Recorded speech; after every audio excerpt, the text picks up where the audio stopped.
The August sun hammered down on Atlanta with the kind of relentless intensity that made the asphalt shimmer and turned every car into an oven.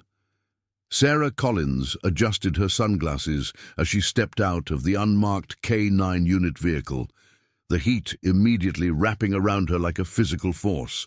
Buckhead Mall rose before her, a gleaming cathedral of commerce and climate control, its glass facade reflecting the cloudless sky in panels of brilliant blue. Shoppers streamed through the main entrance in a steady current, families and couples and groups of friends seeking refuge from the oppressive afternoon, their shopping bags swinging, their conversations lost in the general hum of a busy Saturday.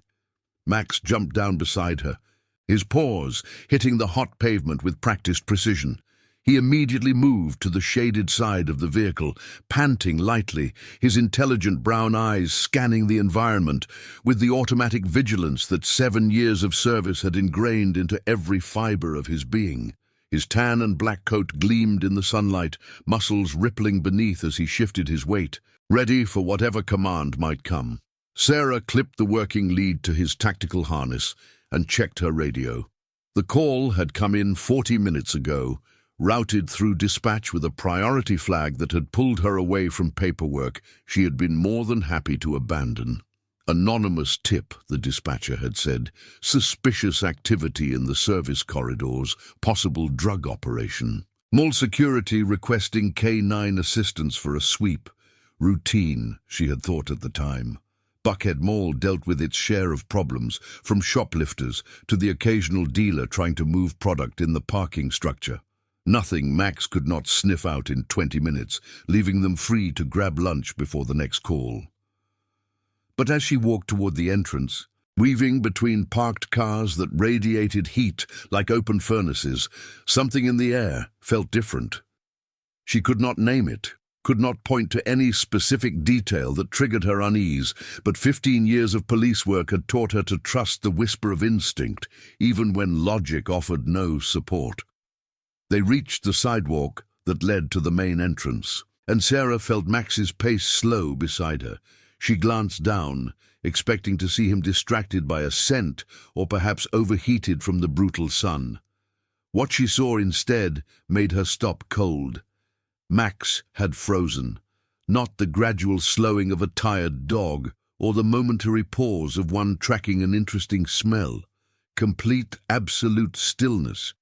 His body had gone rigid, every muscle locked in place, his ears pitched forward at maximum attention, his nose pointed directly at the glass doors ahead, nostrils flaring in rapid, shallow breaths.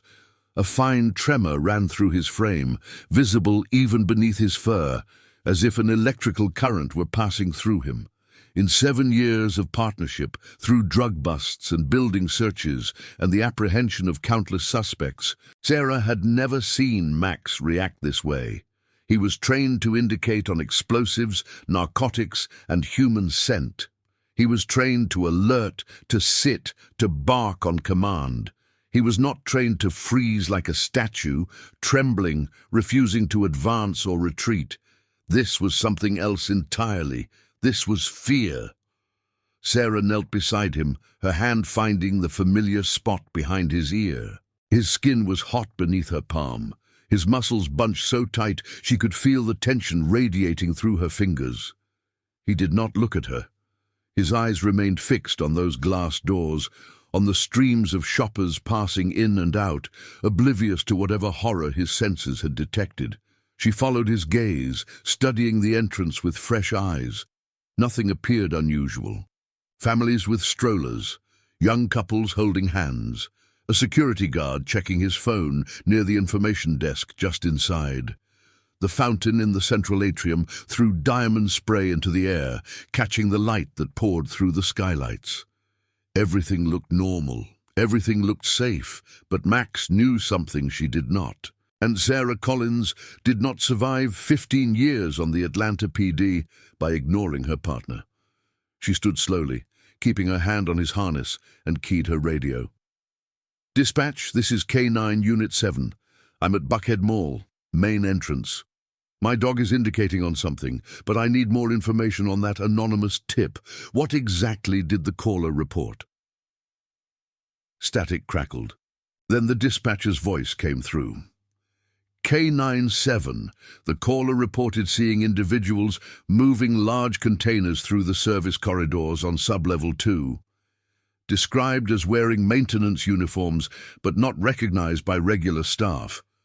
Caller disconnected before providing further details. Sarah's jaw tightened.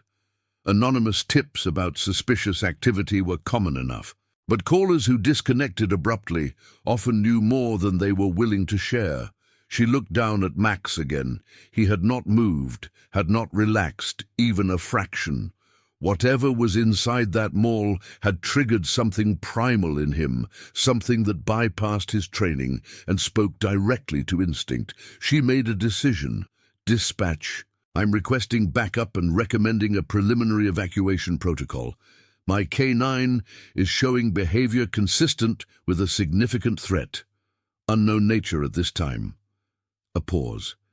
Then, copy that. K-9-7. Backup en route. ETA 12 minutes. Do you want us to contact mall security for evacuation? Affirmative. Tell them to start quietly. Food court first, then retail floors. Keep it calm. I don't want panic until we know what we're dealing with. She ended the transmission and looked at her partner. Max's trembling had intensified, his whine so soft it barely registered above the ambient noise of the parking lot. Sarah had seen him face down armed suspects without flinching, had watched him clear buildings that would have terrified any normal dog. This reaction meant something catastrophic waited beyond those doors. She could wait for backup. Protocol said she should wait for backup. But every minute that passed was a minute for whatever threat lurked inside to grow, to spread, to reach the point of no return. And there were hundreds of people in that mall, shopping and eating and living their ordinary Saturday lives, unaware that they might be walking through the last normal moments they would ever experience. Sarah made another decision, one that went against every rule in the book. She unclipped Max's lead, giving him freedom of movement, and drew her service weapon. Okay, partner, I hear you. We go in slow, we go in quiet, and we find out what's got you so spooked. You stay close to me, understand? Max finally broke his frozen stance, looking up at her with those intelligent eyes that seemed to hold 1,000 unspoken words. He pressed his body against her leg, a gesture of solidarity and trust, and together they approached the entrance. The automatic doors slid open with a soft hiss, and the cool embrace of air conditioning washed over them. Sarah blinked as her eyes adjusted from the brutal sunlight to the softer indoor illumination. The mall's main atrium stretched before her, 3 stories of retail paradise anchored by the central fountain. Shoppers moved through the space in the choreographed chaos of commerce, their attention fixed on window displays and phone screens and conversations with companions. None of them looked concerned. None of them showed any sign that they sensed what Max sensed. Sarah moved along the periphery, keeping to the less crowded areas near the anchor store entrances. Max walked beside her, his earlier paralysis replaced by a tightly controlled alertness. His head swiveled constantly, testing the air, searching for the source of the threat that had frozen him outside. She watched him for any sign of detection, any indication that would point her toward the danger. They passed a jewelry store, a high-end clothing boutique, a specialty food shop with samples of chocolate truffles arranged on silver trays. Normal. Everything looked so impossibly normal. Sarah began to wonder if perhaps Max's reaction had been a fluke, a random moment of anxiety triggered by some scent combination that hit him wrong. Then they reached the intersection of corridors near the elevator bank, and Max stopped again. Not the frozen terror of before, but a deliberate halt, his body angling toward a door marked staff only. His ears rotated forward, and a low sound emerged from his throat, barely audible, something between a growl and a warning. Sarah followed his attention to the door. It looked unremarkable, painted the same neutral beige as the walls around it, equipped with a standard keycard reader and a small window reinforced with wire mesh. Sarah approached the door, gesturing for Max to heel. She peered through the window and saw a corridor beyond, lit by harsh fluorescent tubes, lined with electrical panels and fire suppression equipment. A service hallway, the kind that existed in every large building, the infrastructure that kept the public-facing spaces running smoothly. Nothing moved in the visible stretch of corridor. She tried the handle. Locked. The keycard reader blinked its steady red light, waiting for authorization she did not have. Sarah keyed her radio again. "Dispatch, I need mall security to meet me at the service corridor access point near the east elevator bank. I need keycard access to the staff areas." "Copy, K-9. Security is currently initiating evacuation protocols. They'll send someone to your location." Sarah positioned herself beside the door, keeping Max close, watching the shoppers continue their oblivious parade through the atrium. The evacuation would take time. Moving thousands of people out of a building without causing panic required careful orchestration, and she could already see security personnel beginning to appear at various points around the floor, speaking quietly to store managers, gesturing toward exits with the kind of calm authority that kept situations from escalating. 3 minutes passed. 5. Max remained focused on the door, his body a coiled spring of anticipation. Finally, a young man in a mall security uniform appeared, slightly out of breath, a keycard lanyard bouncing against his chest. "Lieutenant Collins, I'm Marcus Webb, shift supervisor. Dispatch said you need access to the service corridors?" Sarah nodded, studying his face, late 20s, earnest expression, the slight nervousness of someone who had never dealt with anything more serious than a shoplifter. "What can you tell me about Sub-Level 2? That's where the anonymous tip mentioned suspicious activity." Marcus frowned, running a hand over his close-cropped hair. "Sub-Level 2 is mostly mechanical. HVAC systems, electrical substations, storage for some of the larger retailers. Only maintenance staff and authorized contractors have access down there. I can check the logs to see who's been in and out today." "Do that. But first, I need you to open this door. My K-9 is indicating on something in these corridors." The young security officer looked at Max, who had not taken his eyes off the door since they stopped. Something in the dog's intensity seemed to register because Marcus's face lost some of its color. He swiped his keycard, and the lock disengaged with an electronic click. Sarah pushed the door open, weapon raised, and stepped into the service corridor. The air here was different, cooler, carrying the mechanical smell of industrial equipment and the faint chemical bite of cleaning supplies. Fluorescent lights hummed overhead, casting everything in flat, shadowless illumination. The corridor stretched ahead for 50 feet before branching into a T intersection. Max moved forward, his nose working constantly, reading the air like a book written in scent. Sarah followed, her footsteps echoing softly on the concrete floor. Behind her, she heard Marcus hesitate at the threshold, uncertain whether to follow or stay. "Wait here," she said without turning. "Don't let anyone else through this door until my backup arrives, and keep that evacuation moving." She did not wait for his acknowledgement. Max had reached the T intersection and turned left without hesitation, his body language shifting into the focused intensity of a working dog on a hot trail. Whatever he had sensed outside, whatever had frozen him at the entrance, he was tracking it now. Sarah quickened her pace to keep up. The corridor led past storage rooms and utility closets, each door closed and locked.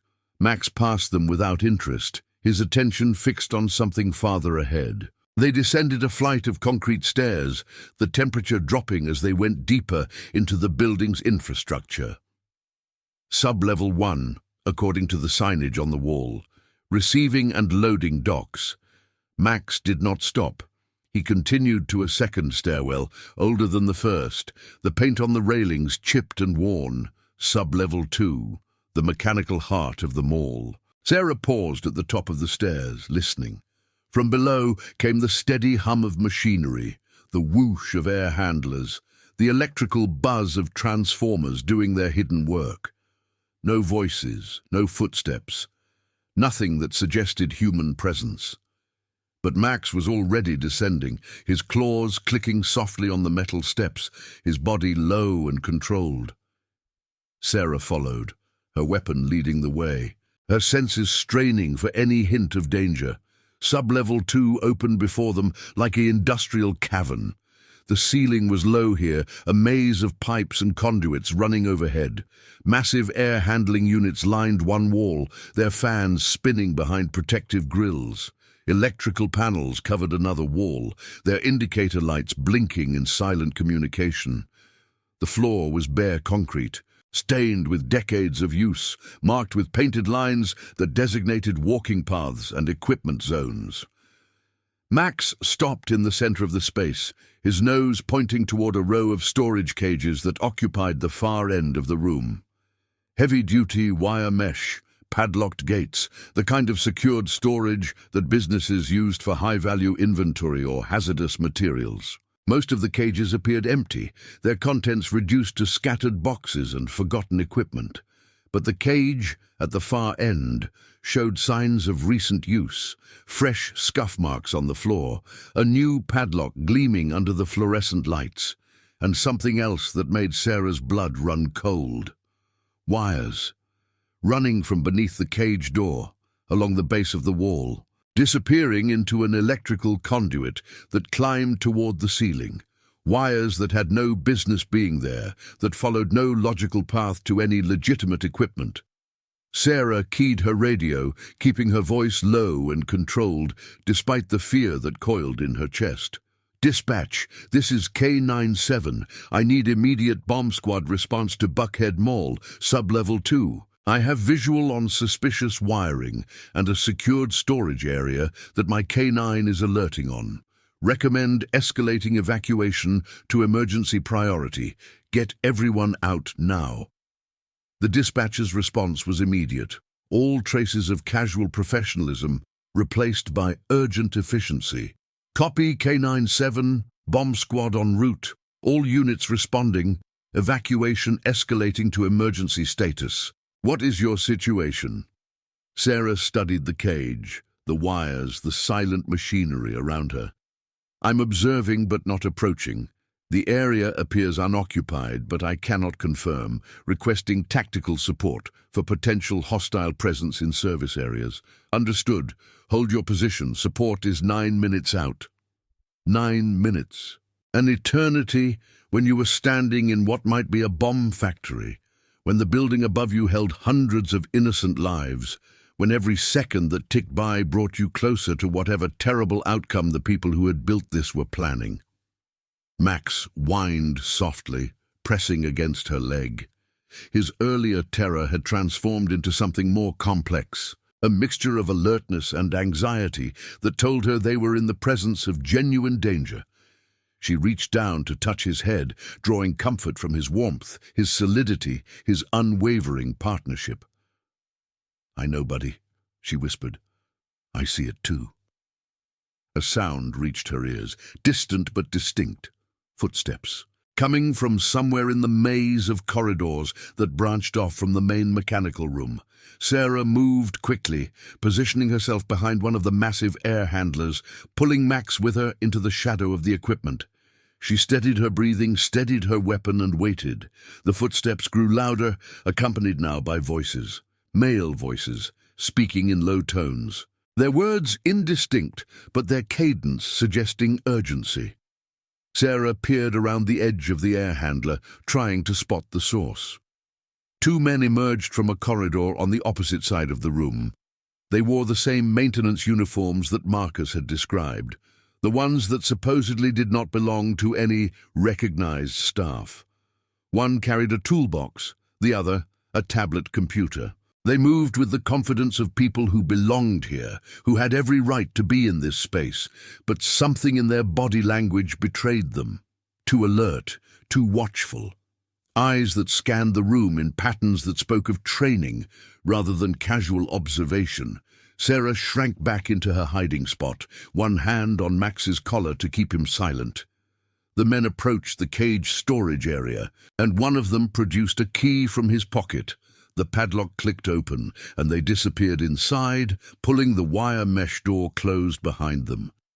She had a choice to make: wait for backup and risk whatever these men were planning, or move now and risk confronting an unknown number of hostiles in a confined space with potential explosives. Neither option was good. Neither option was safe. Max made the decision for her. A low growl rumbled in his chest, and before she could tighten her grip, he pulled free and launched himself across the room, a blur of tan and black fur moving with deadly purpose. Sarah had no choice but to follow. She came around the air handler at a run, weapon raised, just in time to see Max hit the cage door at full speed. The wire mesh bulged but held, and the two men inside spun toward the impact, their faces registering shock that quickly transformed into something harder, more dangerous. One of them reached for his belt, and Sarah saw the unmistakable outline of a holstered weapon. "Atlanta Police! Hands where I can see them, now!" The man with the gun hesitated, his hand frozen halfway to the holster. His companion dropped the tablet, the device clattering against the concrete floor of the cage. Inside, Sarah could see what they had been working on: workbenches covered with components she recognized from countless briefings on improvised explosive devices, containers of chemicals, bundles of wire, timing mechanisms, and at the center of it all, a device that made her stomach lurch with primal terror, large, complex. Enough explosive power, she guessed, to bring down half the building above them. Step out of the cage slowly. Keep your hands visible at all times. The man with the gun smiled. It was not a pleasant expression. "I don't think so, Lieutenant. You're alone down here, no backup. And if you shoot me, my friend here has a dead man's switch in his pocket. You really want to find out what happens if he lets go?" Sarah's eyes flicked to the second man. His hand was in his jacket pocket, clutching something she could not see. His face was pale, sweating, but his eyes held the flat certainty of a true believer. This was not a bluff. These were not ordinary criminals. They were something far more dangerous. Max circled the cage, his growl a constant rumble, looking for a way inside. The men watched him with the wariness of people who understood what a trained police K-9 could do, but they did not move, did not comply, their confidence anchored in the threat that hung over all of them. "Lower your weapon," the first man said, "and call off your dog. We're going to walk out of here, and you're going to let us. Otherwise, everyone in this building dies." Sarah's mind raced through options. A direct shot was out of the question. Even if she dropped the man with the gun, his partner would release the switch. Tactical approaches were limited by the confined space and the presence of unstable materials. Negotiation required time she did not have, with backup still minutes away and thousands of people above them, counting on her to prevent disaster. Max solved the problem. With a burst of speed that caught everyone off guard, he launched himself at the cage door again, this time hitting it at the exact point where the latch mechanism joined the frame. Metal shrieked as the lock tore free and the door swung inward, propelled by 80 pounds of determined Belgian Malinois. The man with the dead man's switch screamed as Max hit him, teeth finding the arm that held the triggering device. Sarah did not hesitate. She surged forward, weapon trained on the first man, watching his hand complete its journey to his holster with the slow-motion clarity of an adrenaline-charged moment. He was fast. She was faster.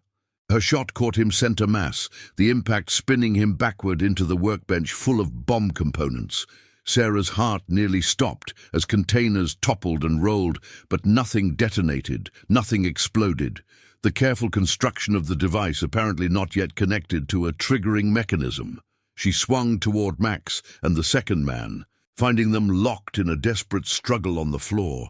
The man still clutched the switch, but Max's grip on his arm prevented him from moving it, prevented him from releasing whatever tension was keeping them all alive.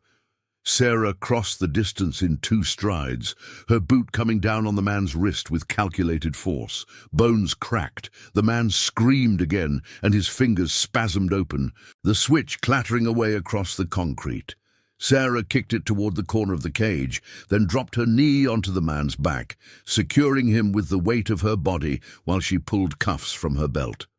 Max released his grip and stepped back, blood staining his muzzle, his eyes bright with the satisfaction of a job completed. "Control! This is K-9 7. 2 suspects down. One with gunshot wound, one with dog bite injuries. I have visual on an improvised explosive device. Get bomb squad here now. And get those people out of the building. We don't know if this is the only device." The radio crackled with acknowledgements, with updates on backup arrival times, with confirmation that the evacuation had reached emergency speed. Sarah tuned it out, focusing on securing her prisoner, on making sure the first man was still breathing despite the spreading stain on his maintenance uniform. He was, barely. The shot had been center mass, but had apparently missed the vital organs. He would survive to face justice. She looked around the makeshift bomb factory, taking in the scope of what these men had been building. The device on the workbench was large, yes, but she could see now that it was not yet complete. Components lay scattered in ordered piles, waiting to be assembled. Timing mechanisms had not yet been connected. Detonators sat in sealed containers, deliberately separated from the main charges. They had caught these men in the act of construction, not deployment. The mall had not been hours from destruction. It had been days, maybe a week, from a horror that would have dwarfed anything Atlanta had ever experienced. Max pressed against her leg, seeking contact, reassurance, acknowledgement of what they had accomplished together. Sarah reached down and scratched behind his ear, the gesture automatic, comforting to both of them. "Good boy," she said, her voice rough with emotion she could not quite suppress. "You saved a lot of lives today, partner." He looked up at her with those ancient, knowing eyes, and she could have sworn he understood every word. The next hour was chaos. Backup arrived, followed by bomb squad, followed by tactical teams who cleared every inch of the sub-level looking for additional threats. The 2 suspects were loaded into ambulances under heavy guard. The one Sarah had shot rushed to trauma surgery, while the other screamed about his shattered wrist and demanded a lawyer. Crime scene technicians photographed the bomb factory, catalogued the components, began the painstaking work of documenting evidence that would eventually put these men away for the rest of their lives. Sarah gave her statement 3 times to 3 different supervisors, each one more senior than the last. She walked them through the sequence of events, from Max's initial freeze at the entrance to the moment she secured the second suspect. She explained her decision to enter the service corridors without waiting for backup, defended her choice to engage when Max broke free, justified the shooting that had prevented the first man from drawing his weapon. Every decision was examined, questioned, analyzed through the lens of departmental policy and tactical doctrine. She was cleared on the spot by the first supervisor. The second wanted to review the security footage. The third, a deputy chief she had never met, shook her hand and told her she had probably prevented the worst terrorist attack in the city's history. None of it felt real. None of it touched the cold, hollow place in her chest where the adrenaline had lived during those desperate minutes in the cage. Max stayed by her side through all of it, his presence a constant anchor in the swirling chaos of officials and technicians and reporters who somehow appeared despite the cordon around the mall. He accepted water from a firefighter, treats from a crime scene tech, but his attention never strayed far from Sarah. He knew, in whatever way dogs know things, that this was not over. That something had shifted in the universe of their partnership, something that would take time and quiet to process. The sun was setting by the time they finally released her. Orange and pink painted the sky above Atlanta's skyline, the brutal heat of the afternoon giving way to the slightly less oppressive warmth of an August evening. Sarah walked Max to their vehicle, both of them moving slowly, the exhaustion of the day settling into bones and muscles. She opened the back door and watched him jump inside, circling once before settling onto his platform with a heavy sigh. She filled his bowl from the water jug she kept in the front seat, set it where he could reach it, then closed the door and leaned against the vehicle, letting the metal support her weight. The mall loomed before her, all its lights blazing now, crime scene tape stretching across every entrance. The evacuation had been successful. Every person had been removed safely, guided out through emergency exits, loaded onto buses that took them to reunion points around the city. No casualties, no injuries, except the two men who had planned to kill thousands. The massive machine of public safety had functioned exactly as designed. And at the center of it all had been one dog whose instincts had recognized danger before anyone else understood the threat. Sarah's phone buzzed. She glanced at the screen and saw a message from her captain. "Press conference tomorrow morning. Mayor wants you and Max front and center. Hero dog saves Buckhead Mall. You know how these things go."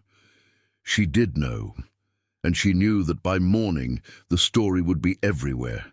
The K-9 who froze at the entrance, the bomb factory in the basement, the lieutenant who charged in alone and stopped a terror attack. It would be simplified, dramatized, turned into something that fit neatly into headlines and news segments. The terror would be edited out. The split-second decisions that could have gone so wrong would be presented as inevitable victories. The public would get the story they wanted, the story they needed, and the reality of what had happened in that cage would belong only to her and Max. She pushed off from the vehicle and climbed into the driver's seat. Max watched her through the security screen, his eyes catching the red-gold light of the sunset. Sarah reached back and touched his nose through the mesh. "Let's go home, partner. We've earned it." The engine started, and she pulled out of the parking lot, leaving behind the flashing lights and the crime scene tape and the building that had almost become a tomb.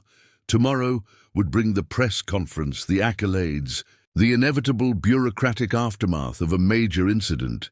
But tonight was for rest, for recovery, for the quiet bond between a woman and her dog that had once again proven stronger than the darkness that lurked in human hearts. Atlanta's skyline rose before her as she drove, the familiar towers and bridges and highways of a city she had sworn to protect. Somewhere in those streets, other threats were forming, other plans were being made, other monsters were preparing to test the thin line of order that separated civilization from chaos. But tonight, she had won. Tonight, Max had won. And that would have to be enough. The story should have ended there. The press conference the next morning should have been the final chapter, with Sarah and Max receiving their commendations, shaking hands with the mayor, posing for photographs that would appear in newspapers across the country. The K-9 hero and his partner, symbols of the city's resilience, proof that vigilance and instinct could triumph over terror. But as Sarah would soon discover, the two men in the bomb factory were not the whole story. They were not even the most dangerous part of the story. They were merely the visible edge of something far larger, something that had taken root in the city over months of careful planning, something that the disruption of the Buckhead Mall attack had thrown into disarray, but not destroyed. It began with a phone call 3 days after the incident, while Sarah was still processing the mountain of paperwork that major cases always generated. An FBI agent named Rachel Torres, calling from the federal building downtown, her voice carrying the clipped efficiency of someone who dealt in classified information and compartmentalized operations. "Lieutenant Collins, I need to meet with you regarding the Buckhead suspects. There are aspects of this case that extend beyond local jurisdiction. I'd prefer to discuss the details in person." Sarah knew what that meant. The feds were taking over, absorbing the case into whatever larger investigation had brought these men to their attention. It happened often enough in cases with terrorism angles, the local cops doing the dangerous work of stopping the immediate threat, while the federal agencies swept in afterward to claim credit and classify everything. But Agent Torres surprised her. When they met in a secure conference room at the FBI field office, the agent did not ask for Sarah's files or attempt to sideline her. Instead, she spread a series of photographs across the table, images of men and women Sarah had never seen, faces that carried the hollow intensity of fanatics. "The two men you apprehended are part of a larger network. We've been tracking them for 18 months, watching their recruitment efforts, monitoring their communications. We knew something was being planned in Atlanta, but we didn't know what or when. Your dog saved hundreds of lives, Lieutenant, but he also saved our investigation." Sarah studied the photographs, committing faces to memory. "How does a bomb at Buckhead Mall save your investigation?" "I would think the opposite. You've shown your hand. They know you're watching." Torres nodded, something like respect flickering in her eyes. The Buckhead operation was supposed to be the opening move. A spectacular attack to announce their presence, to demonstrate their capabilities, to inspire copycats and terrorize the public. It was never supposed to be their last move. And now that it's failed, the rest of the network is scrambling. They're making mistakes, they're communicating when they should be silent, and every mistake is giving us new leads. She slid another photograph across the table.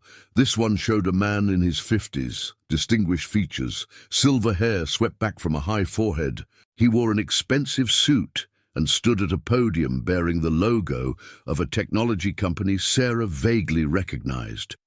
Richard Stavros, CEO of Meridian Analytics. On the surface, a successful businessman, a philanthropist, a pillar of the Atlanta community. Beneath the surface, the financial architect of the network that built your bomb. He's been laundering money through his company for years, funding cells across the Southeast.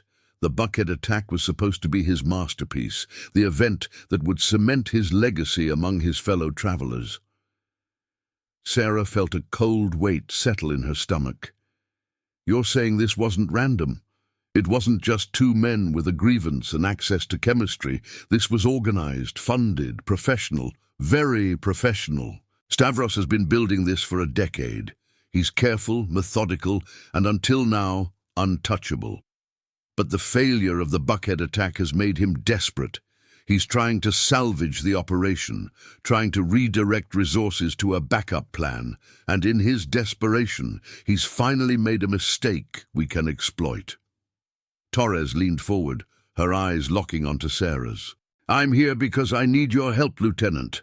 Not the department. You, specifically. Stavros knows your face now. He knows you stopped his attack. And he knows you have a dog that can detect threats his people thought they had concealed. He's afraid of you, and I want to use that fear." The plan that Torres outlined was audacious, dangerous, and probably illegal under at least 3 departmental regulations. Sarah would continue her normal duties, visible and public, the hero cop who had saved Buckhead Mall. But beneath that cover, she would be working with the FBI, using Max's detection capabilities to identify hidden caches and safe houses that conventional surveillance had missed. She would be bait and hunter simultaneously, drawing Stavros's attention while systematically dismantling his network from the ground up. Sarah should have refused. Every instinct honed by 15 years of police work told her that this was above her pay grade, beyond her authority, a federal operation that should be handled by federal agents with federal resources. But she thought about the bomb factory, about the device that would have killed everyone in that mall, about the bodies that would have been pulled from the rubble if Max had not frozen at that entrance. And she thought about the network that remained active, the other cells that were still out there, the backup plan that Stavros was even now trying to implement. What do you need me to do? The operation lasted 6 weeks. 6 weeks of normal patrols by day and covert work by night, of letting herself be photographed and interviewed while secretly feeding information to Torres and her team. 6 weeks of Max working harder than he had ever worked, his nose guiding them through warehouses and storage facilities and anonymous office spaces, sniffing out the hidden infrastructure of terror. They found 3 more bomb factories, each one smaller than Buckhead, but collectively capable of causing massive casualties. They identified 17 members of the network, from foot soldiers to mid-level organizers, building a case that would eventually bring down the entire operation. And slowly, surely, they closed in on Richard Stavros himself. The man was careful. Even as his network crumbled around him, he maintained the facade of legitimate businessman, attending charity galas and board meetings, appearing in public with the confident smile of someone who had nothing to hide. But Torres had planted surveillance in his home, his office, his vehicles, and the picture that emerged was of a man coming unraveled. Late-night phone calls to disposable numbers, encrypted messages to contacts abroad, and increasingly obsessive monitoring of Sarah Collins and her K-9 partner. He knew. Somehow, despite all their precautions, Stavros knew that Sarah was more than the hero cop the media portrayed. He knew she was hunting him, and rather than running, rather than disappearing into the network of international contacts that could have sheltered him, he chose to fight. The attack came on a Thursday evening, as Sarah was driving home from what had been an ordinary shift. Max rode in the back, tired but alert, his head resting on his paws. The streets were quiet, residential neighborhoods giving way to the stretch of highway that led to her apartment complex. She was thinking about dinner, about the cold beer waiting in her refrigerator, about the luxury of a night without undercover work. She did not see the vehicle that pulled alongside her until it was too late. The impact was massive, a black SUV slamming into the driver's side with enough force to spin her vehicle across 2 lanes of traffic. Sarah's world became a chaos of shrieking metal, shattering glass, and the terrifying sensation of complete loss of control. The vehicle rolled once, twice, coming to rest on its roof in the grassy median. For a moment she could only hang there, suspended by her seatbelt, blood dripping from a gash on her forehead. Every part of her body screamed with pain. The radio was dead, the dashboard a mess of broken gauges and warning lights. Through the shattered windshield, she could see the black SUV had pulled over, figures emerging from its doors with the purposeful movements of trained operatives. Max, where was Max? She twisted in her harness, ignoring the agony that shot through her ribs, and saw him in the back. The security screen had buckled in the crash, but it had also protected him from the worst of the impact. He was conscious, alert, his eyes finding hers through the chaos. "Max, come!" He did not need to be told twice. With a surge of strength that seemed to come from somewhere beyond physical capability, he forced his way through the damaged screen, climbing over the twisted metal to reach her. His tongue found her face, licking away the blood, his whine a mixture of concern and readiness. Sarah reached for her seatbelt release, but her fingers would not cooperate. Something was wrong with her left arm, something that sent lightning bolts of pain through her whenever she tried to move it. She looked down and saw bone protruding through skin, a compound fracture that would have made her scream if she had any breath left for screaming. The figures from the SUV were approaching now, 4 of them moving in tactical formation across the median. They carried weapons, she could see that much, and their approach had the methodical efficiency of people who had done this before. Professional killers. Stavros's final solution to the problem of the hero cop who had ruined his masterpiece. She was going to die here, hanging upside down in her wrecked vehicle, unable to reach her weapon, unable to run, unable to fight. The only question was whether they would kill Max too, or leave him as a witness to her execution. But she had forgotten something important about her partner. She had forgotten that K-9 Max had his own plans, his own judgment, his own fierce determination to protect the human who had been his partner for 7 years. As the first attacker reached the vehicle, his weapon raised, Max launched himself through the broken windshield with a snarl that seemed to come from the depths of hell itself. The Belgian Malinois was a blur of fury, 80 pounds of muscle and teeth and trained aggression directed at the threat to his partner. The first man went down screaming, Max's jaws locked around his weapon arm. Before the others could react, the dog had released and redirected, hitting the second attacker in the chest with enough force to knock him off his feet. Gunshots cracked through the night, wild shots from panicked men who could not track the dark shape moving among them with predatory speed. Max dodged and weaved, using the terrain, using the vehicles, using every advantage of agility and instinct. He was not trying to kill these men.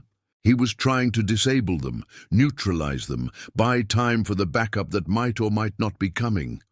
Sarah watched through a haze of pain and blood loss, helpless to assist, able only to bear witness to the miracle of her partner's courage.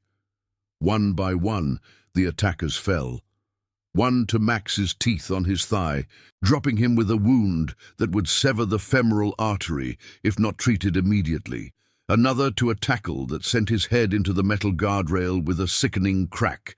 A third to the simple terror of facing a demon dog in the darkness, his nerve breaking, his attempt to flee, cut short by jaws that closed around his ankle and brought him down.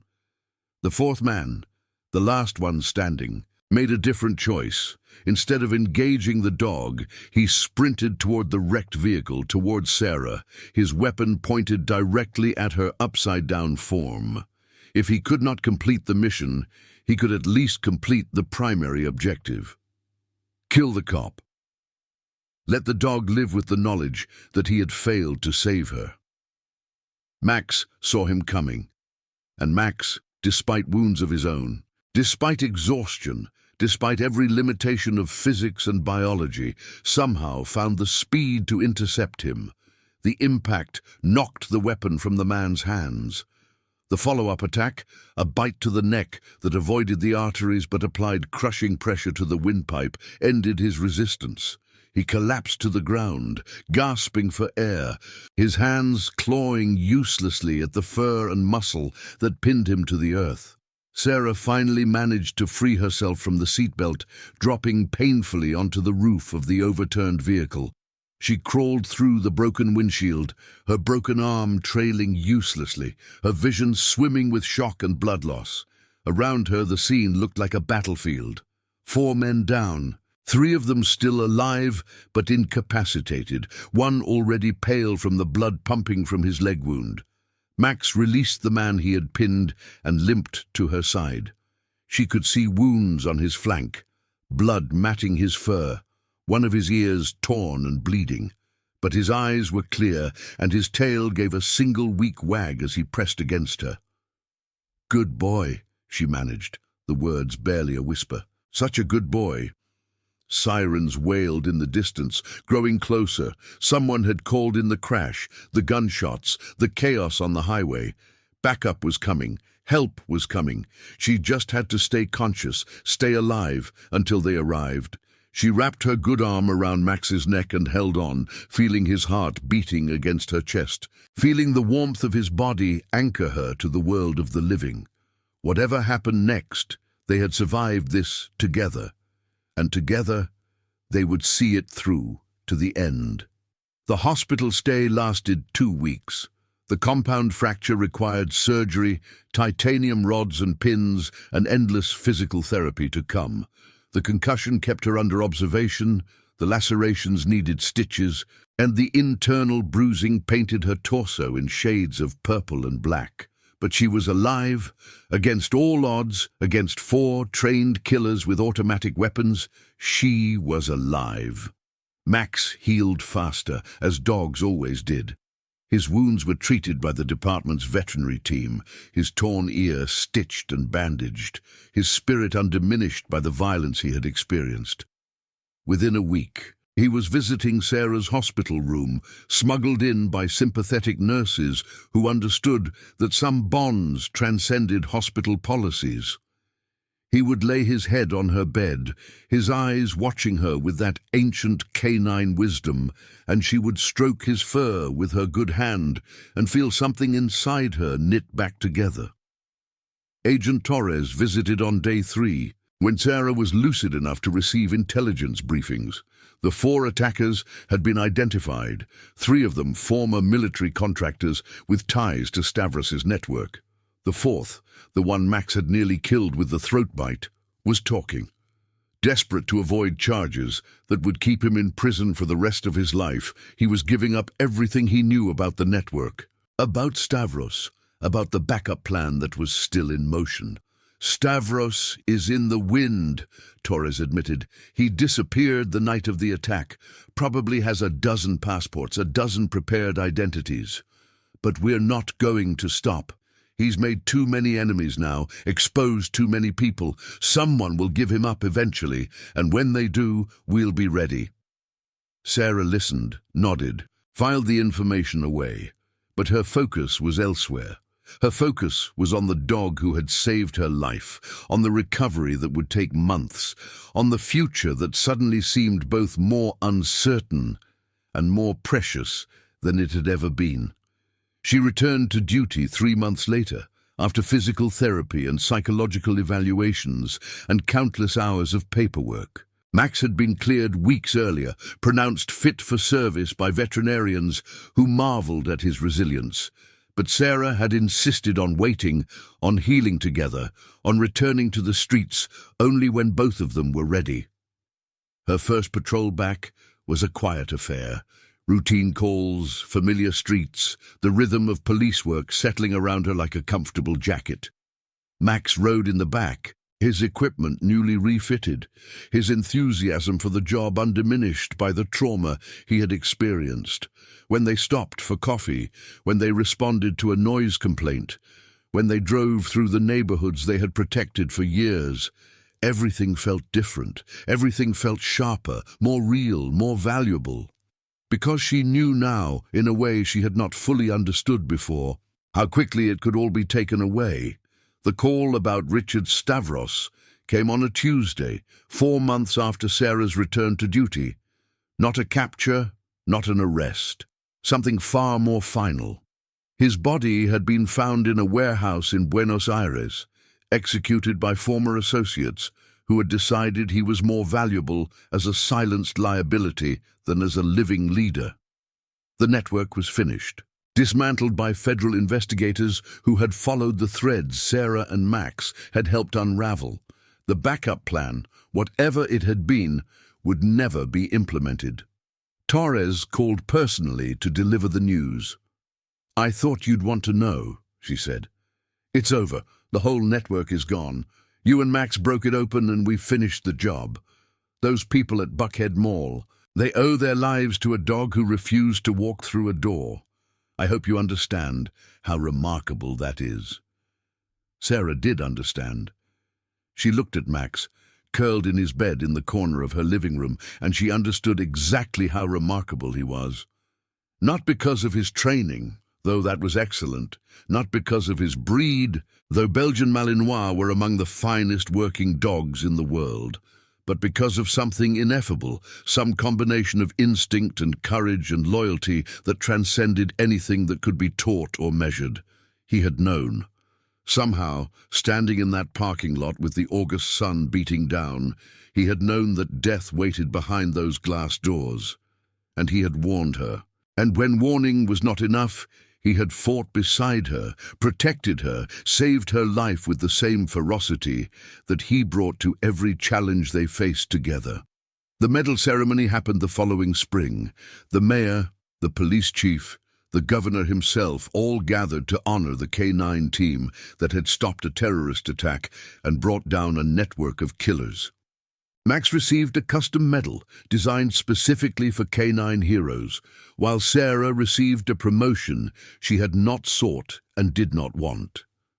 Captain Collins now, commanding the K-9 unit, ensuring that other teams would benefit from the partnership model that had proven so effective.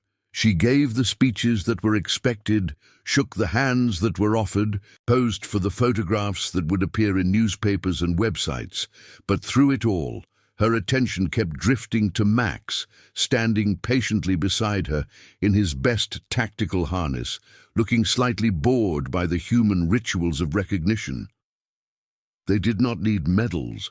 They did not need ceremonies. What they had always had, was the bond between partners who trusted each other absolutely. That trust had been tested in ways that neither of them could have anticipated, and it had held. It would hold. For as long as they served together, it would hold. The crowd dispersed, the officials returned to their offices, and Sarah found herself alone with Max on the steps of City Hall. The afternoon sun was warm, but not brutal. A perfect spring day in Atlanta. Traffic flowed past on the streets below, the normal rhythm of a city that continued to function despite the threats that constantly circled at its edges. Max looked up at her, his tongue lolling, his tail wagging slowly. She reached down and scratched behind his ear, the gesture so familiar it was like breathing. "Ready to get back to work, partner?" His answer was a single bark, sharp and clear, echoing off the stone columns of the building behind them. Sarah laughed, the sound surprising her, freeing something that had been tight in her chest for too long. They walked to the vehicle together, the K-9 unit with its fresh paint and updated equipment waiting in the official parking area. Sarah opened the back door, watched Max jump inside with the easy grace of a dog in his prime. She climbed into the driver's seat, started the engine, and pulled into traffic. The radio crackled with the first call of the shift, a suspicious package at a downtown office building.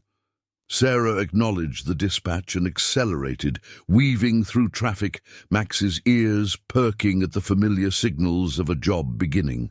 They were partners. They were heroes, though neither of them thought of themselves that way. They were two beings who had found in each other the perfect complement, the piece that completed the puzzle of service and protection. And whatever challenges lay ahead, whatever threats emerged from the darkness of human malice, they would face them together. The city stretched before them, vast and complex and endlessly demanding. Sarah Collins and K-9 Max drove into its heart, ready for whatever came next. Contagem de caracteres, 45, 892. Vou continuar a história para atingir os 90. 0 caracteres solicitados. The suspicious package turned out to be a forgotten lunch cooler, left behind by a construction worker who sheepishly claimed it from the security desk after a 2-hour lockdown of the building. Sarah watched him apologize to the bomb squad technicians, watched the tension drain from the faces of office workers who had been evacuated to the plaza across the street, and felt the familiar mix of relief and frustration that came with false alarms. Max had known immediately, of course. His initial sweep of the area had produced none of the behaviors that indicated genuine threat. He had circled the cooler, sniffed it thoroughly, and then sat down with an expression that Sarah had learned to interpret as K-9 boredom. But protocol was protocol, and they had waited for the bomb squad to confirm what her partner's nose had already told her. The afternoon continued with similar calls. A domestic disturbance that resolved before they arrived. A traffic stop that yielded nothing more exciting than expired registration. A request from mall security, not at Buckhead, but at a smaller shopping centre in the suburbs, to conduct a random sweep that produced nothing of interest. Routine police work. The kind that made up 95% of the job. The kind that kept the city functioning while they waited for the 5% that could explode without warning. It was nearly sunset when dispatch called with something different. K-97, we have a request from Atlanta Fire. Warehouse fire at the old industrial complex off Monroe. They're getting thermal hits from inside, but can't confirm structural integrity for entry. Requesting K-9 assistance for potential victim search. Sarah acknowledged and changed course, heading toward the column of black smoke that was visible against the orange sky. Fires were not their primary specialty, but K-9 units often assisted when the possibility of trapped victims complicated rescue operations. Max could cover ground faster than human searchers, could detect the scent of living humans through smoke and debris, could navigate unstable environments with four-legged stability that two-legged rescuers could not match. The industrial complex was a collection of aging warehouses that had been slated for demolition for years, their owners locked in endless legal battles over environmental remediation and development rights. Squatters occasionally used the buildings for shelter, which was probably what had prompted the thermal hits the firefighters were detecting. Sarah parked outside the fire line and suited up, attaching Max's high-visibility harness and checking his protective gear. The fire captain met her at the command post, a weathered veteran named Patterson, whose face was streaked with soot. "Collins, glad they sent you. We've got 3 hot spots on thermal in the building next to the active fire. Structure's compromised, but my engineer says we've got maybe 20 minutes before it goes. I need to know if those are people or heat sources before I risk sending my team in." Sarah studied the building he indicated. Flames had not yet reached it, but the adjacent warehouse was fully involved, walls of fire sending heat and sparks across the narrow gap. The target structure was old brick, 3 stories, windows blown out by heat pressure, interior visible only as shifting shadows, and the occasional orange glow of reflected firelight. "What's the entry point?" "Loading dock on the east side. It's the farthest from the fire, but you'll still be working in smoke. I can give you 15 minutes. After that, I'm calling it with or without confirmation." 15 minutes. It was not much time, but it would have to be enough. Sarah led Max toward the loading dock, feeling the heat intensify as they approached. The air tasted of ash and chemicals, the old industrial residue of whatever the warehouse had once held, mixing with the fresh toxins of the fire itself. She fitted a protective mask over Max's muzzle, designed to filter the worst of the particulates while still allowing him to use his nose. It was not perfect, but it was better than nothing. The loading dock door was partially open, hanging crooked on damaged hinges. Sarah squeezed through the gap, Max following close behind. Inside, the visibility dropped to almost nothing, smoke swirling in dense currents that reflected her flashlight beam back at her. The floor was concrete, littered with debris, the walls lined with empty shelving units that loomed like skeletal sentries. She released Max into a search pattern, watching him disappear into the smoke, his high-visibility harness providing brief flashes of orange as he worked the space. Sarah moved along the wall, checking corners, calling out for any victims who might be conscious enough to respond. The heat was oppressive, the smoke burning her lungs despite her own protective mask. 3 minutes in, Max barked. The sound came from somewhere deeper in the building, muffled by distance and the roar of the adjacent fire. Sarah pushed toward it, climbing over fallen beams, ducking under sagging sections of ceiling. The thermal hits Patterson had mentioned were probably in this direction, toward the center of the structure where the heat would be most intense. She found Max standing over a collapsed section of flooring, his attention fixed on a gap that dropped into darkness below. The basement level. Of course. Squatters often sought the basement for warmth and concealment, never considering that it could become a trap if the building caught fire. Sarah keyed her radio. "Command, K-9-7, my dog is indicating on a victim in the basement level. I need structural assessment on the floor around my position." Static crackled, then Patterson's voice. "-7, we're seeing thermal bloom in that section. The fire's spreading through the wall. You've got maybe 5 minutes before that whole area goes. Get out now." 5 minutes, and somewhere below her, at least one person was trapped, probably injured, definitely running out of time. Sarah looked at the gap, at the darkness below, at Max's insistent stance that told her someone was down there. She made the decision that no policy manual would ever endorse. "Max, stay! Guard!" He whined but obeyed, settling into a position at the edge of the gap. Sarah lowered herself through the opening, dropping into the darkness below. The basement was worse than she had expected.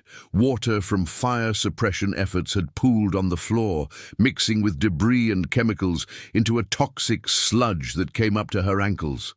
The ceiling above her groaned ominously, stressed by the fire that was eating through the building's structure. She swept her flashlight across the space, looking for movement, for color, for any sign of the victim Max had detected. There, in the corner behind a fallen beam, a figure huddled against the wall. Sarah splashed toward it, her heart pounding, her lungs burning despite the mask. The figure was a man, middle-aged, clutching a blanket around his shoulders. His eyes were closed, his breathing shallow, his body showing the tremors of shock and early hypothermia despite the heat above. "Atlanta Police, I'm here to get you out.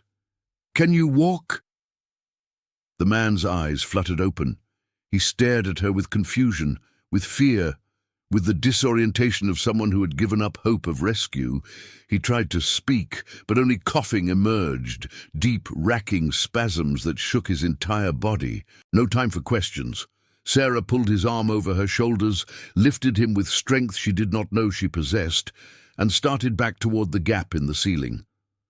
The man weighed perhaps 160, 170, but in the sludge and debris, he felt like twice that. Every step was a battle against suction and balance, against the weakness in her recently healed arm, against the smoke that was growing thicker by the second. She reached the gap and looked up. Max was still there, his face visible above her, his whine constant with anxiety. But the gap was 8 feet above her head, and she had no ladder, no rope, no way to lift both herself and the victim to safety. "Command, I have the victim. I need extraction from the basement level. I cannot make the climb with him." Patterson's response was immediate and grim. "7, the floor is about to go. I'm pulling my engineer's estimate. You've got 2 minutes, maybe less. Is there any other exit from that level?" Sarah looked around desperately, her flashlight probing the smoke. There. On the far wall, a set of stairs leading up, half blocked by fallen debris but possibly passable. She dragged the victim toward it, her muscles screaming, her vision starting to blur from exertion and smoke exposure. The stairs were worse than they looked. Each step required clearing debris, testing weight, praying that the wood would hold. The man in her arms had gone limp, unconscious now, dead weight that fought her every movement. Sarah climbed anyway, one step at a time, refusing to acknowledge the impossibility of what she was attempting. Halfway up, the building shuddered. A sound like thunder rolled through the structure, followed by the crash of something massive collapsing. The fire had broken through. Time was measured in seconds now, not minutes. Sarah pushed harder, faster, abandoning caution for speed. The top of the stairs was blocked by a door that had swelled in its frame. She kicked it once, twice, 3 times, feeling the ancient wood splinter under her boot. The door burst open, and she tumbled through into a corridor that was fully engulfed in smoke, but not yet fire. Max was there. Somehow, impossibly, he had found another way around, had tracked her movement through the building, and positioned himself to guide her out. His bark was sharp, urgent, demanding that she follow. Sarah followed, dragging the victim through the smoke, trusting her partner's senses when her own had become useless. They emerged from the loading dock just as the section of building behind them collapsed. Fire roared through the gap they had created, hungry flames reaching toward the open air. Firefighters rushed forward, taking the victim from Sarah's arms, bundling him toward the waiting ambulance. Paramedics descended on her as well, pulling off her mask, shining lights in her eyes, asking questions she could barely process. She looked for Max and found him sitting beside her, his high-visibility harness scorched and dirty, his muzzle still covered by the protective mask she had fitted before entry. He looked exhausted, depleted, but his tail managed a weak wag when her eyes met his. Patterson appeared, his face a mix of fury and relief. "That was the stupidest, bravest thing I've ever seen. You could have died in there, Collins, both of you." Sarah nodded, accepting the truth of it, but we didn't, and neither did he. She gestured toward the ambulance, where paramedics were loading the man she had pulled from the basement. He was conscious again, weakly, his eyes finding hers through the chaos of emergency lights and shouting rescuers. He mouthed something, thank you maybe, or perhaps just acknowledgement of the woman and dog who had dragged him from certain death. The debrief lasted hours. The paperwork would last days. The departmental review of her decision to enter the basement without proper support would probably result in some kind of formal reprimand, a note in her file that would follow her for the rest of her career. Sarah accepted all of it with the equanimity of someone who knew she had made the right choice, policy and protocol notwithstanding. Max was treated for smoke inhalation. His lungs cleared, his scorched harness replaced with fresh equipment. The veterinary team pronounced him fit for duty, though they recommended a few days of rest before returning to full operations. Sarah took the same recommendation for herself, despite having no formal authority to order her own medical leave. They spent those days at home, woman and dog recovering together in the quiet of her apartment. Sarah read books she had been meaning to finish for months. Max slept more than usual, his body healing from the demands she had placed on it. They walked together in the evenings, gentle strolls through the neighborhood rather than the intense training runs that normally filled their off-duty hours. On the third day, Sarah received a visitor. The man from the warehouse, whose name turned out to be Daniel Okonkwo, appeared at her door with flowers and a hesitant expression. He had been released from the hospital, his lungs damaged but healing, his life changed forever by the experience of nearly dying in a collapsing building. "I came to say thank you," he said, his voice still rough from smoke damage. "The doctors told me another 5 minutes and I would have been dead. They said a police officer and her dog pulled me out. I asked for the name and they sent me here." Sarah invited him in, made him tea, listened as he told his story. Daniel had been homeless for 2 years, since losing his job and then his apartment in the cascade of misfortune that could topple anyone who lived too close to the edge. The warehouse had been his shelter, his refuge from the streets that were dangerous for a man alone at night. He had not known the adjacent building was on fire until the smoke started filling his basement sanctuary. By then, it was too late to escape on his own. "The dog found me," he said, wonder still evident in his voice. "I heard him barking, and then I heard you calling. I tried to answer, but I couldn't. My lungs were full of smoke. I thought I was going to die there, in that basement, and nobody would ever know what happened to me." Max lay at Sarah's feet, his head resting on her shoe, one eye open to monitor the visitor. Daniel looked at him with something approaching reverence. "May I?" he asked, gesturing toward the dog.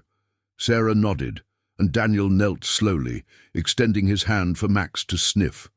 The Malinois considered him for a moment, then leaned forward and licked his fingers, accepting the tribute of a man whose life he had saved. "I used to have a dog," Daniel said softly. "When I had a home, a mutt, nothing fancy, but he was my best friend. I had to give him up when I lost my apartment. It was the hardest thing I ever did." He stroked Max's head gently. "Your partner here, he's something special. I could see it in his eyes when he found me. He wasn't going to leave without me. He was going to save me or die trying." Sarah thought about those moments in the burning building, about Max's refusal to abandon his post, about the way he had found another path and guided her to safety. Daniel was right. There was something special about this dog, something that went beyond training or breeding or even the deep bond of partnership. There was a moral core to him, a sense of rightness that guided his actions in ways that sometimes seemed almost human. "He's the best partner I've ever had," she said simply. Daniel stayed for an hour, sharing more of his story, asking about Sarah's work with the K-9 unit.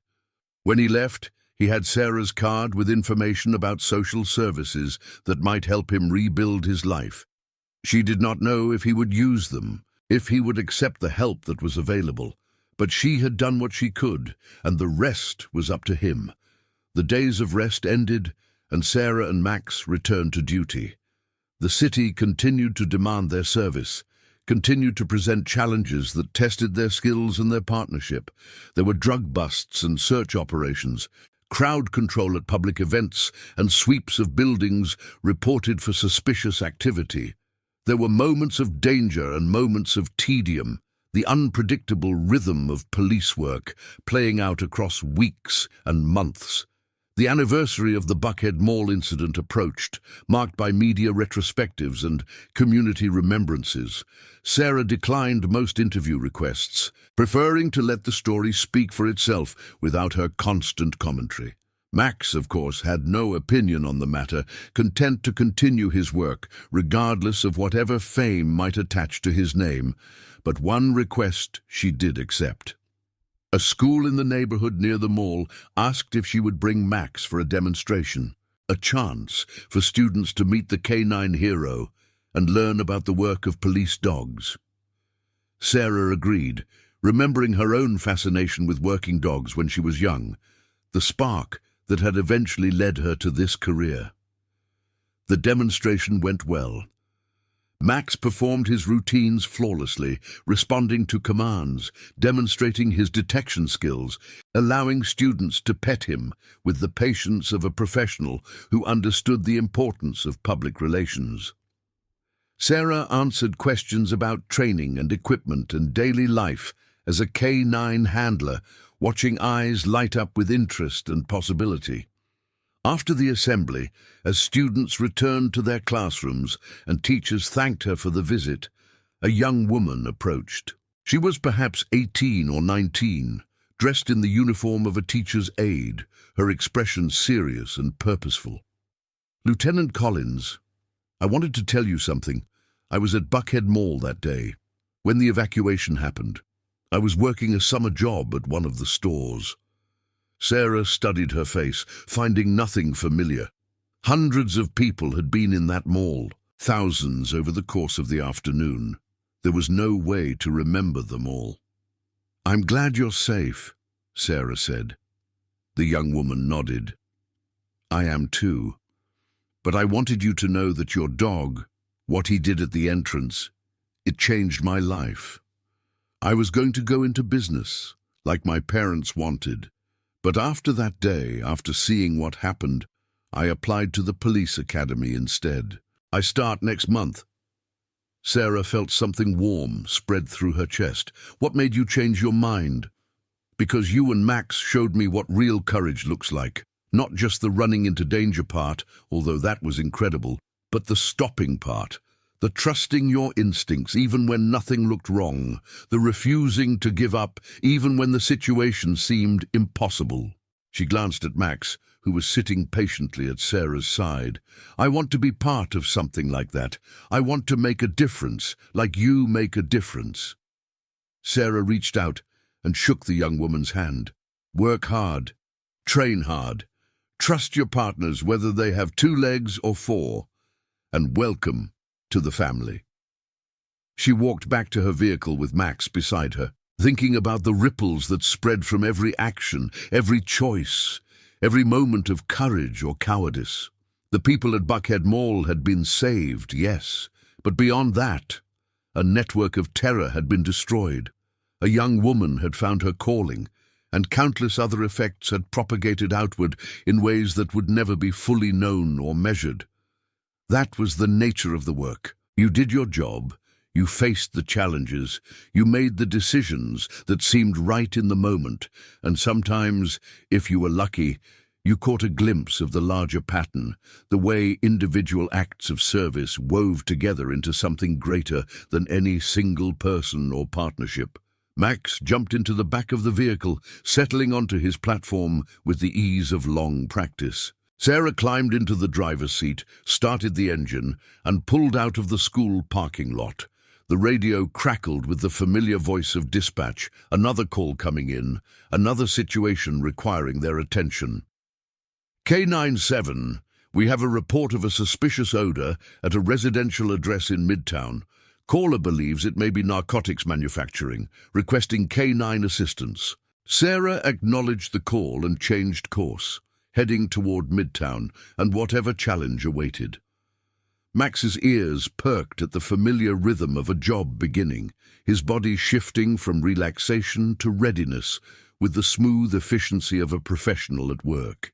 The city stretched around them, vast and complex and endlessly demanding. Sarah Collins and K-9 Max drove into its heart, partners in service, guardians of order, proof that the bond between human and dog could stand against any darkness the world produced. Their story was not over. It would never be over, not as long as they served together, not as long as there were threats to detect and crimes to solve and lives to save. Each day brought new challenges, new opportunities, new tests of their partnership. And each day they met those challenges with the same determination, the same courage, the same unwavering loyalty that had carried them through the worst moments they had ever faced.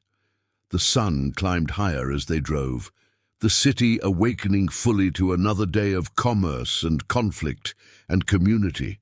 Somewhere ahead, a problem waited to be solved. Somewhere ahead, someone needed their help. Max pressed his nose against the security screen, eager for the work to come. Sarah smiled and pressed the accelerator, carrying them forward into whatever the day would bring. Together, always together. The Midtown call led to the discovery of a small methamphetamine laboratory in a converted garage, the latest in a string of similar operations that had been plaguing the neighborhood for months. Max detected the chemical signatures from the street, his alert crisp and unmistakable, giving Sarah probable cause to call for a warrant. The subsequent raid netted 3 suspects and enough evidence to dismantle the supply chain that had been feeding addiction throughout the area. It was not a Buckhead mall. It would not make the news or earn medals, but it was the work, the daily grind of police service that actually kept communities safe. Sarah understood the value of it, the way each small victory accumulated into something larger. The way consistent pressure on criminal activity made the difference between neighborhoods that thrived and neighborhoods that fell into despair. Months passed, the seasons turned. Atlanta moved through the cycle of hot summers and mild winters that defined life in the South. Sarah and Max continued their work, continued their partnership, continued the dance of detection and response that had become their shared language. There were close calls. An armed suspect who almost got the drop on Sarah during a vehicle search, stopped only by Max's warning bark that gave her the split second she needed to react. A building search that turned up a booby-trapped door, the trigger mechanism detected by Max's nose before anyone could stumble into it.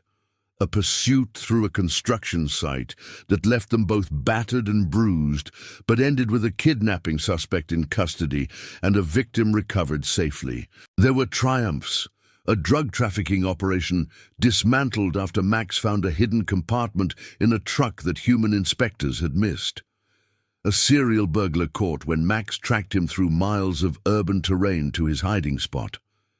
A cache of illegal weapons discovered in an abandoned building, enough firepower to arm a small militia, removed from the streets before it could fuel violence. And there were quiet moments, morning training sessions where Sarah and Max worked on maintaining his skills, the routine exercises that kept his nose sharp and his responses quick.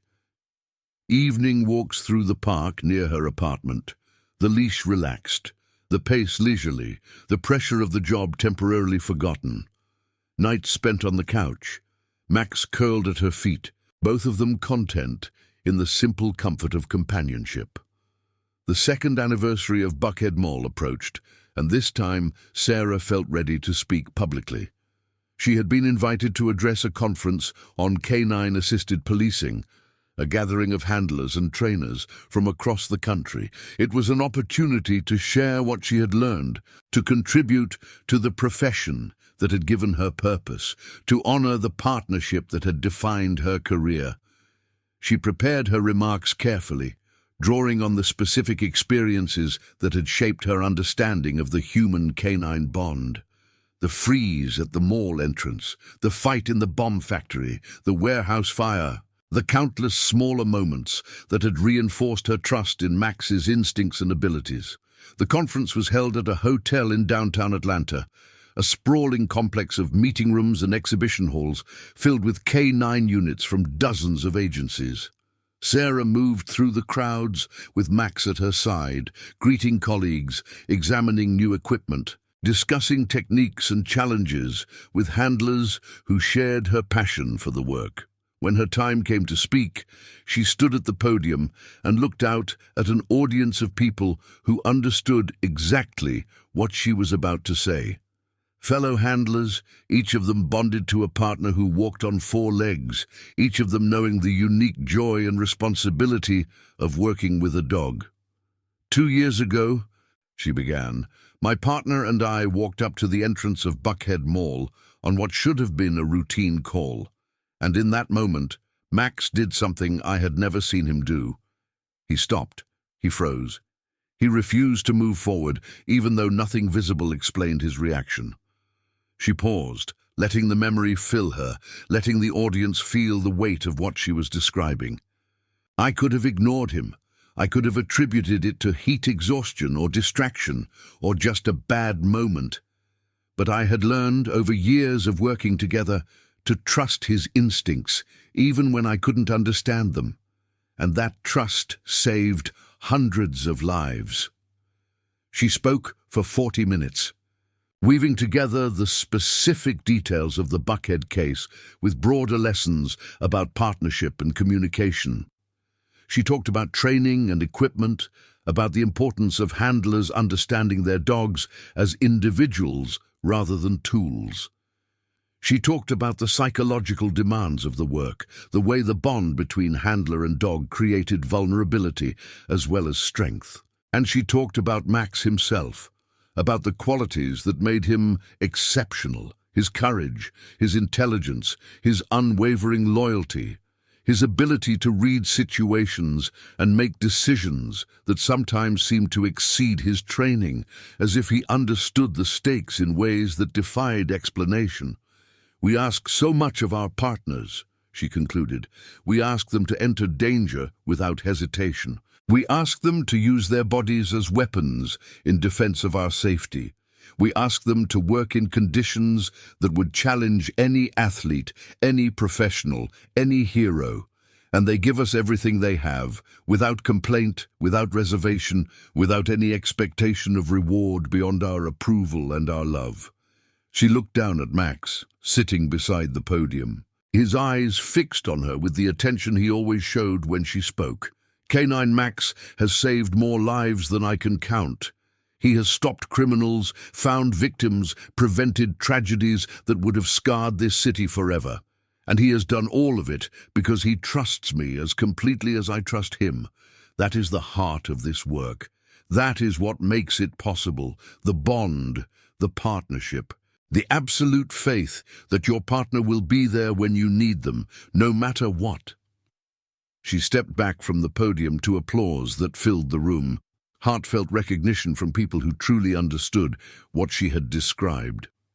Max accepted the attention with his usual equanimity, allowing hands to pat his head and voices to praise his service. Later, at the reception that followed, a young handler approached Sarah with questions about training techniques and career development. She answered as honestly as she could, sharing the mistakes she had made as well as the successes, trying to give this newcomer the benefit of her experience. "What's the most important thing?" the young handler asked finally. "If you could only teach me one thing, what would it be?" Sarah considered the question carefully. So many lessons accumulated over 15 years, so many experiences that had shaped her understanding of the work. How could she distill it to a single insight? "Listen to your dog," she said finally. "Really listen.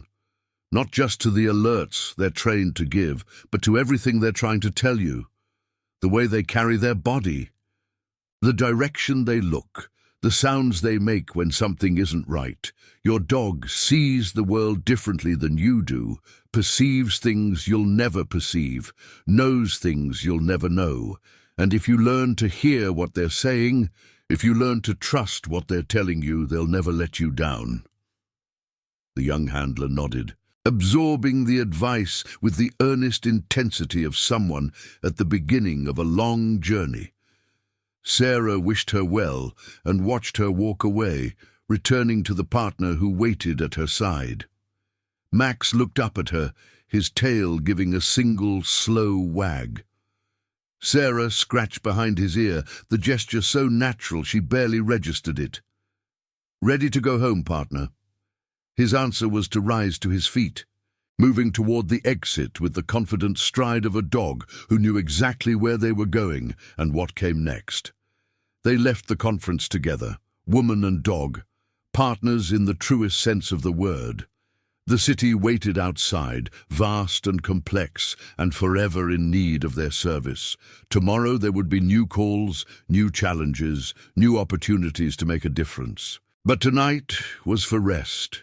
Tonight was for the quiet bond that needed no words, no ceremonies, no public recognition.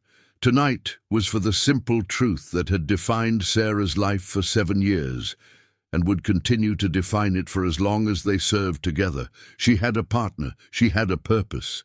She had the most remarkable dog she had ever known, and together they would face whatever the world brought their way. The night wrapped around them as they drove home, soft and warm with the promise of spring. Sarah rolled down the window, letting the breeze carry the scents of the city to Max's eager nose. He stood with his head near the gap, sampling the air, reading the stories written in a language only he could understand. Somewhere out there, in the maze of streets and buildings that made up Atlanta, threats were forming and plans were being made. Somewhere out there, people needed help that only she and Max could provide. But that was for tomorrow. That was for the next call, the next challenge, the next chapter in the ongoing story of their partnership. For now, they drove through the quiet streets, woman and dog, partners in service, guardians of the city they had sworn to protect. The engine hummed, the radio crackled with distant dispatches, and Max kept his nose to the wind, forever vigilant, forever ready, forever faithful to the bond that had saved so many lives and would save so many more. Together, always together.